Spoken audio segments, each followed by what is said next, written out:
자, 그럼 저희 여러분들 종목들을 또 유튜브에 올라온 종목으로 한번 체크를 한번 해보도록 할 텐데요. SP월셀이 먼저 올라와 있죠. SP월셀 지금 매수가가 39,800원에 10% 비중이라고 하셨는데 이거 굉장히 오래됐어요. 이렇게 오래된 종목은 지금 당장에 손절하는 데 의미는 별로 없다라고 생각하시면 좋습니다. 그러니까 제가 늘 이야기했던 거 있죠. 현금을 들고 있을 거면은 현금을 들고 있고, 그리고 지금 들고 있는 종목을 손절할 이유는 없다라고 말씀 많이 드렸잖아요. 그런 모습으로 지금 진행이 되고 있습니다. 그래서 지금 이 기업은 사실은 뭐 수소차 쪽으로 엮일 수도 있는 부분도 있는 거고, 그리고 2차 전지 이런 쪽으로 다 엮이는 부분이어가지고 재료는 충분히 남아있다 생각하시면 돼요. 그리고 실적도 지금 뭐 적자가 엄청 커져 있거나 뭐 적자폭이 막 점점 늘어나고 있는 그런 기업들하고는 다르게 영업이익이 조금 증가하고 있거든요. 매출도 증가하고 있고요.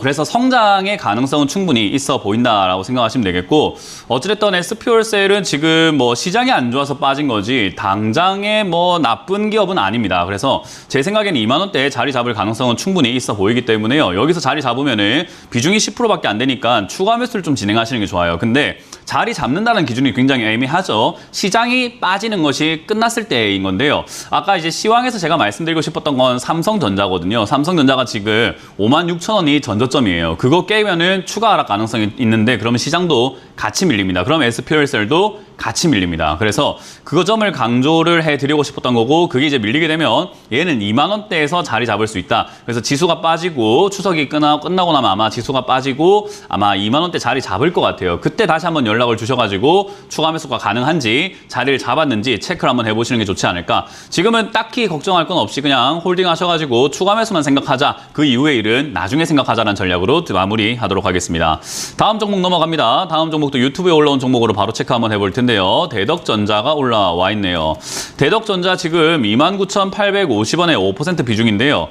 비중은 적은데 이 종목은 비싸게 샀어요. 29,500원이면은 뭐 다들 시청하시는 분들이 이제는 알 거예요. 이 종목이 왜 비싼지. 뭐 기업이 좋고 나쁘고랑 상관없습니다. 영업이익이 100억에서 700억으로, 그리고 올해는 지금 2,400억이 예상이 되고 있는데 영업이익이 이렇게 증가되면 비싼 거 아니지 않냐라고 할 수 있는데, 우리 주식은 무조건 싸게 사는 게 끝이에요. 근데 그거를 우리가 자꾸 비싸게 사기 때문에 물리는 거고, 좋은 기업인데 물렸다라는 이야기가 제일 많이 나오는 거거든요. 그래서 지금은 이게 7,500원대부터 3만 원까지 거의 5배가 안 되는 뭐 한 4배 정도에 가까운 상승을 해냈단 말이에요. 그래서 여기선 좀 쉬어갈 수도 있는 거고, 아니면은 밑으로 밀렸다가 갈 수도 있는데, 저는 밀렸다 가는 것이 대부분의 종목들의 움직임이라 생각을 합니다. 그래서 이 종목은 굳이 살 이유가 없는 걸 사가지고 물려 있는 것 뿐인 거고, 사실 이거는 손절이 조금 더 가까운, 그러니까 맞는 정답이 아니었을까 생각이 듭니다. 자, 그럼 손절 포인트는 어디였는가라고 하면요. 지금 이거 우리가 항상 차트를 볼 때 전저점이라고 하는 부분들을 잘 생각해봐야 돼요. 전에 만들어졌던 이 변곡점, V자 라인인 건데요. 지금 이 바로 코앞에 있는 전저점은 8월 달에 만들어진 저점인데 8월 11월에 만들어진 거 26,850원짜리. 이 자리가 무너지면은 손절하는 것이 좀 더 유리할 수 있습니다. 그게 아니라면은 결국 아래쪽 저점을 또 지지가 되는지 안 되는지 체크를 해봐야 되는데, 제 생각에는 지금 파란 선으로 만들어진 이 추세를 따라서 하락할 것으로 보여집니다. 그래서 저는 개인적으로 이거는 홀딩보다는 저 26,500원짜리가 무너지면 비중이 크지 않기 때문에 손절 처리하는 것이 맞다. 반등이 나오면 손실 없이 나오는 것을 목표로 해서 빠르게 매도 전략으로 하시고 다신 접근하지 마라. 접근하실 거면 2만 원 이하에서 접근해보자라는 전략을 드려보도록 합니다. 자, 다음 종목도 이어가 보도록 하겠습니다. 다음 종목도 유튜브에 올라온 종목인데요. IHQ를 매수하셨어요. 1,810원에 매수를 하셨고, 또 비중이 5%밖에 안 돼요. 그러니까 크게 걱정할 만한 종목은 아니라는 건데, IHQ 같은 경우에는요, 사실 이거 엔터테인먼트 이쪽인데 얘가 적자가 굉장히 심해요. 재무만 딱 보더라도 이거 손절할까요? 아니면 기다릴까요? 시장 안정될 때까지 기다리는 게 맞나요? 라고 했을 때, 제가 시황 설명할 때 이런 이야기 하죠. 시장이 안정될 때 매수해야 되는 종목이 있고 매수하지 않아야 되는 종목이 있다. 그러니까 추가 매수가 가능한 종목이 있고 안 되는 종목이 있다라고 했을 때 얘는 어느 쪽에 속하는가? 딱 봐도 안 될 것 같지 않나요? 빨간불이 켜져 있잖아요.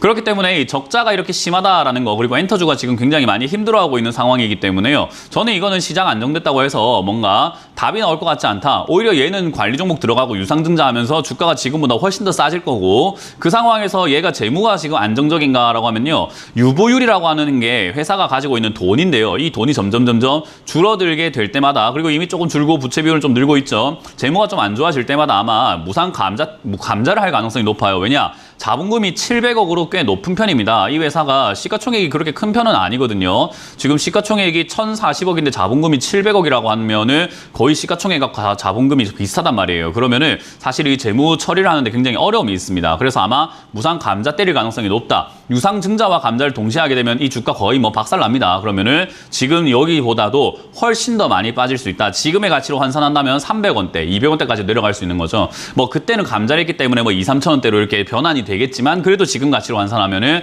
2, 300원대가 될 것이다. 그러면은 거의 뭐 9분의 1 토막이 나는 건데 굳이 추가 매수하고 뭐 할 필요가 있습니까? 빠른 손절이 맞다라는 생각이 들고요. 반등 줄 때 혹여나 이런 기업들은 갑자기 이상 급등 현상 나올 수 있습니다. 800원, 900원대 올라오면은 빨리 손절하시는 것을 추천드려 보도록 합니다.